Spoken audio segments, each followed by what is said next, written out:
very important event. Before we start anything, we want to make this acknowledgement. This rally is happening on unceded and unsurrendered Mi'kmaq territory. That's an important fact that we need to acknowledge, and that needs to resonate in all of us, because the Palestinian struggle, the situation that's happening in Palestine,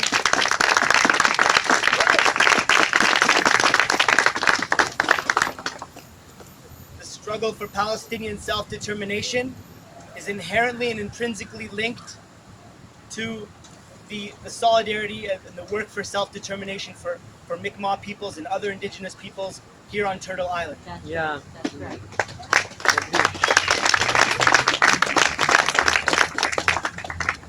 As you all know, the situation in Palestine is dire. And based on first-hand knowledge, after I just came back from Palestine last month, and I saw the situation is extremely tense. I would probably, I would anticipate a third intifada happening, a third uprising happening, similar to what happened in 2003, and as well as happened in 1989. So it's a very, very, very sad situation. I'm glad that we have such a great turnout here today to work in solidarity with our brothers and sisters in Palestine. We have a list of speakers up tonight. Our first speaker for the evening is Mr. Billy Lewis. He's an elder within Canada's Indigenous community. Second, we have Amir Hussain, a member of Saya Dal, Students Against Israeli Apartheid. Our third speaker of the evening is Larry Haven, a member of Independent Jewish Voices. Our fourth speaker is Dr. Isaac Saini, a Dalhousie professor who has done important work on Cuba and works with and teaches Cuban history as well as the Cuban Revolution. Our sixth speaker is Linda Schertzinger, a member of Canadians, Arabs, and Jews for Just Peace. And our final speaker of the evening is Yazan Khadir, a member of Saya Dal. Okay. So if I could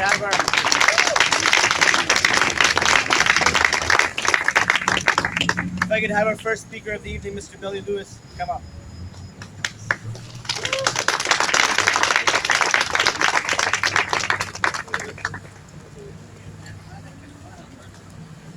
Well, after watching the newspapers and the TV in the last couple of days, not only was I outraged, I was kind of not sure what the hell I'd say tonight.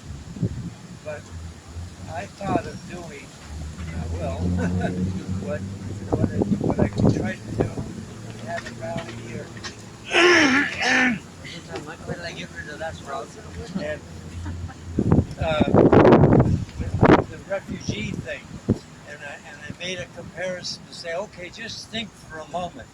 We're sitting on the shores, with the campfire, looking out at that first boat coming in. Well, if we'd have had a different immigration policy, the people that were keeping the refugees coming here wouldn't even be here. So it was that kind of comparison that I was trying to get the frame of mind to shift. And I'd like to shift it again in terms of what's going on in Palestine. If I were to go over there as an indigenous elder or representative of our community, before I even get to the shore, well, one is I might have a Mi'kmaq passport.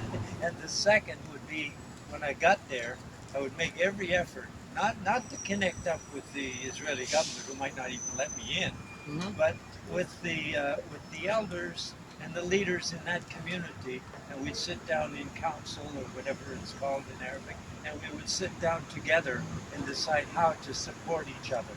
And I'm sure that the very first thing I'd have to deal with, and this is what surprised me, is the number of checkpoints I'd probably have to go through before I would even get close to talking to the elders. And so it seems to me that kind of control, we don't need an academic discussion about what is genocide as in our community, or what is an occupation. what's more representative of an occupation than that the military and the government control every move people make? Yep. And it seems to me that's the most upsetting thing as someone from the outside looking at that situation. And so when people like our government, which I hope there'll be a change On Monday. but even if we get a Yep, change, it will. what's that? I'm gonna vote. My voice will change. Okay. Yeah. And whatever government History of comes in, Canada. we better keep them on a very short leash, because not one of the parties run has a firm position on Palestine. None of them. And so we have to, whoever gets elected, we have to not only keep up the struggle, we have to up the ante and make it even more a strength in a position of recognition of Palestinian rights. And that's why I'm here today, and that's why we all have to stand together. I won't go any longer. That's it. Thank you.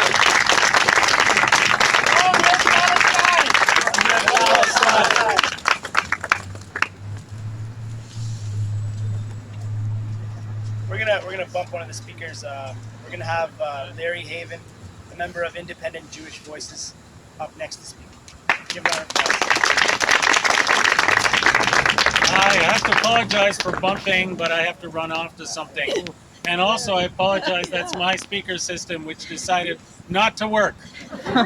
So maybe it's the insidious influence of the Israelis. I have no idea. It says return to Larry Haven.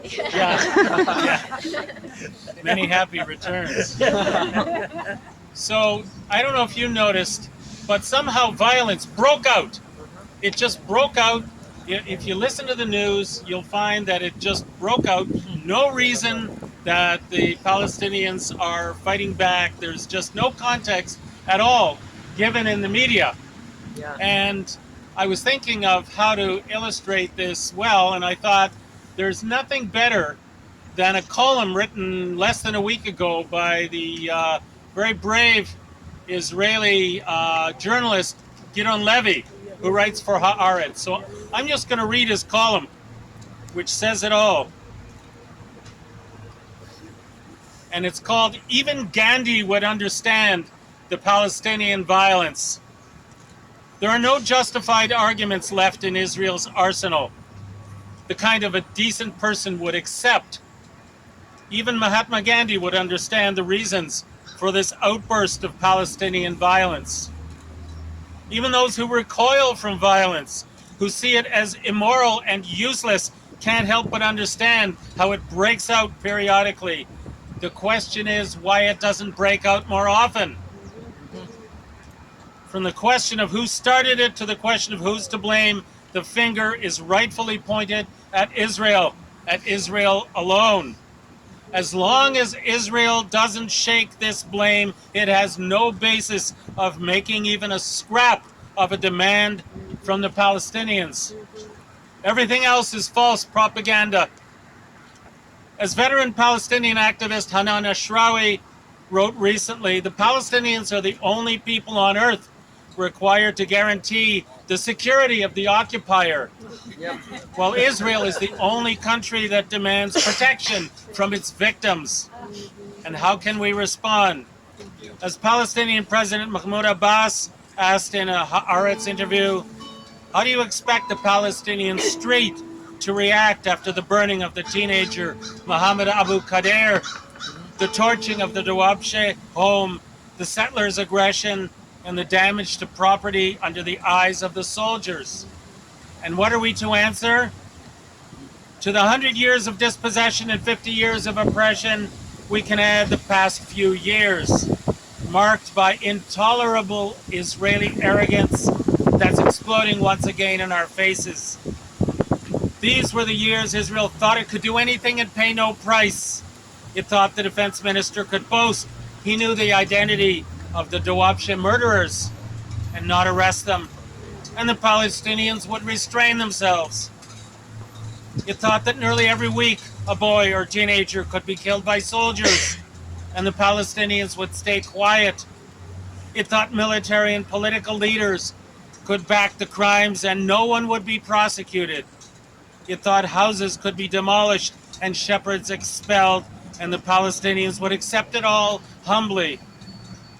You thought settler thugs could damage, burn, and act as if the Palestinian property were theirs, and the Palestinians would bow their heads. You thought that Israeli soldiers could burst into Palestinian homes every night and terrorize, humiliate, and arrest people, that hundreds could be arrested without trial, that the Shin Bet security service could resume torturing suspects. You thought that hunger strikers and freed prisoners could be rearrested, often for no reason, that Israel could destroy Gaza once every 2 or 3 years, and Gaza would surrender and the West Bank would remain calm, that Israeli public opinion would applaud all this with cheers at best and demands for more Palestinian blood at worst, with a thirst that's hard to understand, and the Palestinians would forgive. It goes on a bit further, but that gives you an idea. Yeah. Thank you very much.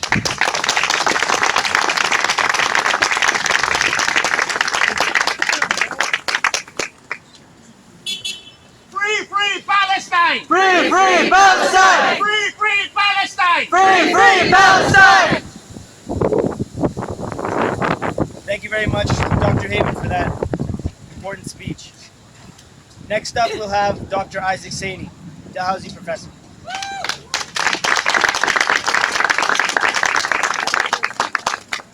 As always, it's a great honor and a privilege to be at any gathering of people in support of the inalienable and inextinguishable rights of the Palestinian people to their nationhood, to the right to self-determination, and to their homeland.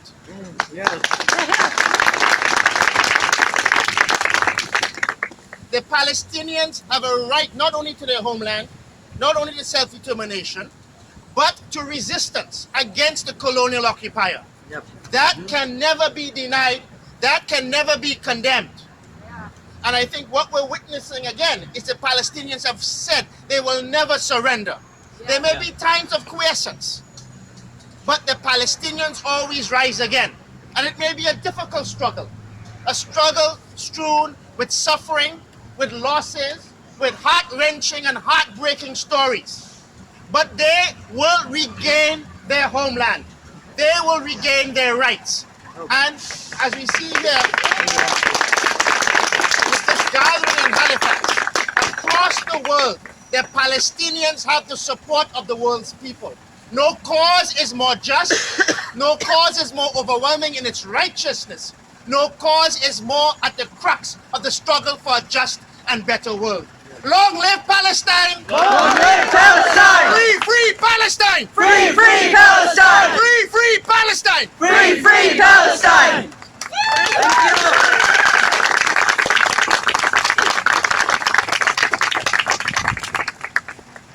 Our next speaker is Linda Schertzinger, member of Canadians